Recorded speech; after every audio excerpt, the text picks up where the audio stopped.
8:42 de la mañana está con nosotros José Carlos Díez. ¿Qué tal? Buenos días. Buenos días. Bueno, ¿cómo se ve desde el lado empresarial? ¿Cómo se ve desde el conjunto de la economía? Ya tenemos nuevo presidente, a las 10 de la mañana va a ser esa jura, aparte, o lo que sea. A partir de ahí, ¿qué nos espera? ¿Qué va a plantear desde el lado económico? Y los empresarios en ese encuentro del arco mediterráneo, ¿no? Estaban finos alrededor. Sí, yo creo que fue un gobierno, sobre todo cuando él estaba en solitario, que empezó bien con los empresarios, les invitaba, hacía, ¿no?, en la Casa de América, ponía allí todas las fotos, les contaba a ellos sus planes. Y cuando empezó la crisis de inflación y la crisis del gas, pues buscó un chivo expiatorio y fueron los empresarios. Y desde entonces ha tomado una posición muy populista, antiempresarial y con un discurso.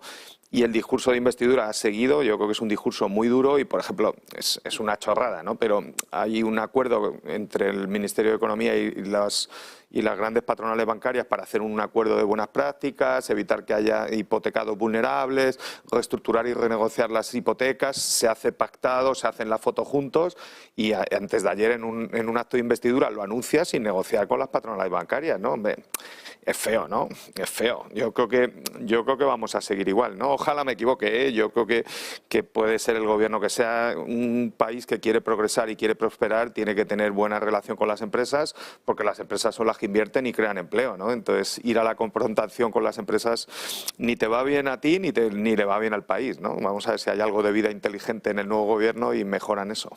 Decía Roch que si esto fuera en Portugal, esa inestabilidad política, él pararía o frenaría un poco las inversiones. ¿Se va a frenar el país definitivamente después de esto hasta que se le vea la patita al gobierno, en el sentido tanto de quién ocupa Hacienda, ¿no?, quién está, si se va Calviño o no se va Calviño, y quién se pone al frente? Porque si das ministerios claves a sumar en este entorno, vas a tener un comportamiento y va a ser peor todavía para hacer negocios, ¿no?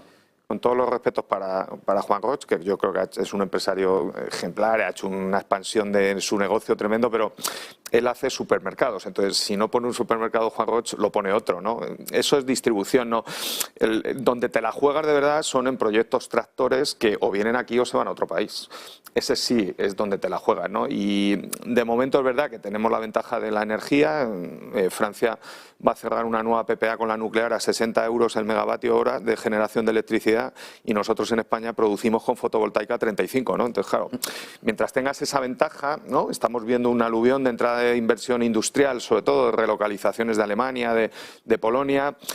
Yo no estoy viendo un parón en esa parte, pero yo creo que eso es la parte. Y luego, en la parte de mercados nuestra, José, pues la prima de riesgo, ¿no? De momento está muy contenida, está en 100, ¿eh? Claro, ese es el indicador. O sea, ¿no? Todas las encuestas, a mí las encuestas las respeto mucho, pero si te compras la deuda pública, ¿no? Ahora, como dejen de comprar la deuda pública, el primer tramo es acercarnos a Italia, que está cerca de 200, en 180, ¿no? Eso ya sería una señal negativa. Si cruzas 200, entras en otro escenario muy complicado, ¿no? Y yo creo que eso es lo que el nuevo gobierno tiene que cuidar. O sea, hay que cuidar la deuda pública y la prima de riesgo, y eso va a depender mucho de a quién pone en el Ministerio de Hacienda, y entramos en una nueva era que hay que cumplir ya pactos fiscales europeos. Ya no vale que estamos en pandemia, la pandemia ya acabó, todo lo extraordinario, y ahora toca rigor fiscal. ¿Crees que se puede conseguir ese rigor fiscal en un gobierno que va a ser expansionista? No. Vale. No. A ver, hay una opción que la ventaja ahora, comparado con el 2010 y el 2012, sobre todo el año del rescate, ¿no?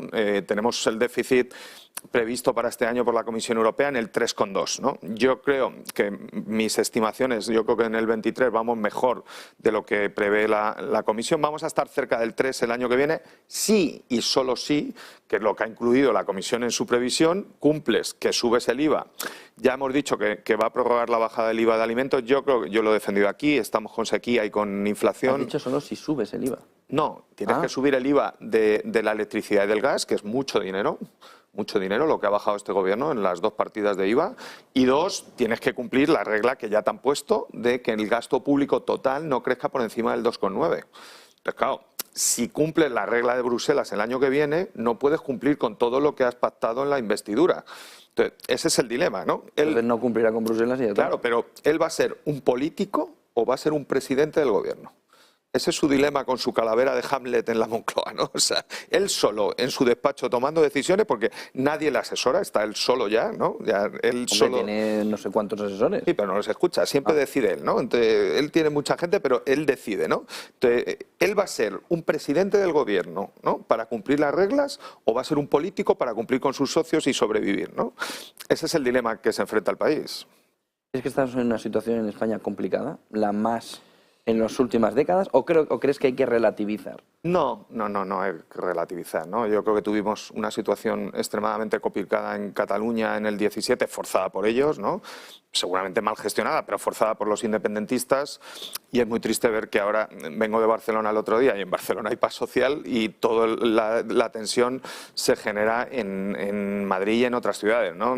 A mí personalmente no me gusta ver a la extrema derecha, o sea, me pareció muy bien la manifestación del domingo, fue multitudinaria, eso es muy democrático, pero hombre, ver gente, ¿no? Que va... Igual sobre el DJ y la música, ¿no? Bueno, cuando está reivindicando. Pero bueno, digo, ¿no? A nivel de toda España, ¿no? Que está, ¿no? Que masiva, fue una manifestación masiva de demostración de la ciudadanía que rechaza un acuerdo en el Parlamento, ¿no? Y eso es democracia, ¿eh?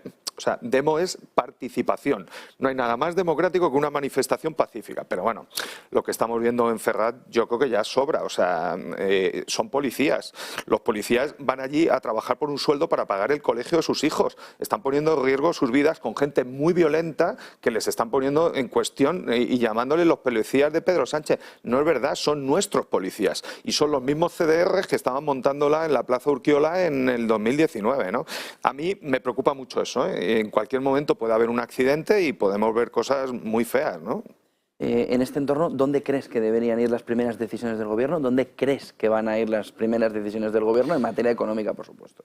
Pues hombre, después del coste tan brutal que ha tenido la humillación y la negociación con Puigdemont, ¿no? Que ha sido muy dura, él es muy soberbio, José. Entonces, para un narcisista tener que tragar... Ayer lloró, ¿eh? Ayer lloró. Bueno, claro, ¿no? Bueno, dos gotillas, pero lloró. Lo que ha tenido que tragar con Puigdemont, entonces supongo que intentará blanquear su imagen y sacará medidas nice, pues como lo del transporte gratis para los jóvenes, que está muy bien ella, ¿no? En las medidas gordas, yo vuelvo a repetir, o sea, aquí hay una medida que él tiene que decidir, solo va a decidir él, no culpemos a sus ministros, todo es culpa de él porque decide siempre él. ¿Va a cumplir las reglas europeas o vas a cumplir con tus socios de investidura? Si no cumple las reglas europeas, como le pasó a Salvini en 2017, la prima de riesgo se te va a 200 en 2 semanas. ¿Pero no es compatible las dos cosas? Bueno, él tiene que decidir si entra por el camino populista. ¿Pero es compatible cumplir con tus socios? No. O sea, ¿Por qué? Porque hay un límite que te ha puesto el Consejo Europeo en junio en las recomendaciones del Consejo de que no crezca el gasto público en 2024 más del 2,9. Entonces no puedes hacer un cambio en la financiación autonómica que te va a aumentar el gasto público en las comunidades autónomas. No puedes, ¿no? No encaja en la regla de gasto. Es decir, el termómetro está en la condonación de deudas. No, porque la condonación no te afecta al déficit. O sea, porque tienes la misma deuda. La deuda se asumió por el Estado español con los inversores internacionales y ahora el Tesoro Público se la condona a una comunidad autónoma, pero la deuda sigue, la cambias de lado. No afecta al déficit. No. Hay que mirar el déficit público y el límite del gasto, ¿no? El déficit yo creo que lo vamos a cumplir, no va a haber problemas, salvo que o sea, si empiezas a tomar medidas populistas, pues no, pero ahora lo que tienes que cumplir es la regla de gasto. Si empiezas a tener tensión con Bruselas, si vas a Bruselas y el comisario en los midday que hacen a las 12 del mediodía empieza a hablar de España y dice que no le gustan los planes presupuestarios de España.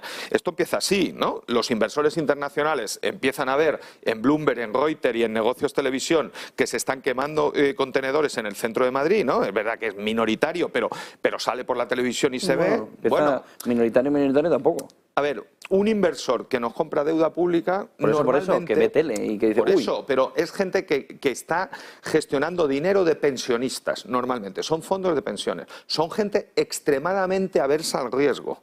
No quiere líos, o sea, quiere invertir en un sitio donde esté tranquilo. Si empieza a haber lío en las calles y empieza a ver a los de Bruselas diciendo que España no está cumpliendo los compromisos del Consejo, se van a otro país. Pero es lícito. O sea, entendámoslo, no quieren líos, quieren países países tranquilos. En España, con todo el ruido que hemos tenido aquí en la pasada legislatura, no hemos generado ruido en Bruselas y no hemos generado ruido en los medios internacionales. Ahora estamos saliendo. O sea, lo que están viendo en las televisiones es que para ser presidente ha generado un rechazo social en las calles. Y hemos salido, yo lo he visto, en Bloomberg, en Reuters, en Wall Street Journal. En CNBC. En CNBC. Los únicos que nos han tratado bien en el editorial ha sido Financial Times, que está muy bien. De aquella manera. Bueno, vale, pero han dicho que esto es como lo de Irlanda, bueno, es su tema. Pero, o sea, yo estoy pensando en el inversor internacional, no en clave política, ¿no? Yo pienso en el que tiene que decir, cuando le vence un bono que compró hace 10 años, si renueva la confianza al Estado español, no a Pedro Sánchez, al Estado español. Y con ese dinero se pagan pensiones y sueldos de funcionarios. Si ese no renueva el bono, no hay dinero para pagar pensiones. O sea, estamos pagando pensiones emitiendo deuda pública, ¿no? Entonces, claro, ese punto de vulnerabilidad, que de momento está tranquilo porque la prima está estable en 100, ¿no? Mientras veamos la prima en 100, no hay problemas. Como la prima suba a 200, luz ámbar en el semáforo. Claro, pero aquí te diría el gobierno, oiga, para eso tenemos el Banco Central Europeo. No es verdad, no es verdad, porque el BCE ha dejado de comprar deuda y tiene un mecanismo para comprar deuda. Pero sigue comprando deuda española e italiana, ¿eh? No, pero ya no, están en mínimos, ¿no? En mínimos, bueno, pero vale, pero han diseñado un mecanismo que se llama TPI que nadie sabe cómo lo van a usar. Es el tercer misterio de Fátima. Entonces, ¿no? ¿Por qué lo van a usar contigo? Y si lo usan, ¿con qué condicionalidad? Sí, porque tiene que ser a petición del Estado. No, es totalmente discrecional del BCE. Sí, pero a petición del Estado miembro. Bueno, pero ellos van a decidir si te compran o no. Si te compran, ¿por qué? O sea, ¿estás en un conflicto con Bruselas y el BCE te va a entrar en un TPI? No. Hombre, sabemos cómo funciona Europa. Entonces, ¿estamos mejor que en el 2010? Sí. ¿Hay más proactividad por la parte de Bruselas y del BCE para intervenir? Sí. ¿Va a volver a llegar los niveles de tensión del 10 y del 12? Yo espero que no, pero el riesgo es ese. O sea, el riesgo es que se produzca ahí. Entonces, tú deberías hacer un plan de contingencia para evitar riesgos, ¿no? Y, como tú has dicho, que los empresarios tengan la suficiente tranquilidad para invertir y crear empleo. Y, si es posible, con mejor productividad, como el programa que vamos a sacar, y con mejores salarios, ¿no? Ya está, ¿no? Tampoco es tan complicado esto de la economía. Parece que sí, ¿eh? Parece que sí. Muchísimas gracias, José Carlos Díez. Buen día, buen fin de semana, buen negocio. Placer, como siempre. Hacemos pequeña pausa y enseguida volvemos. Vamos a analizar también lo que está sucediendo en ese cambio de actitud de Israel.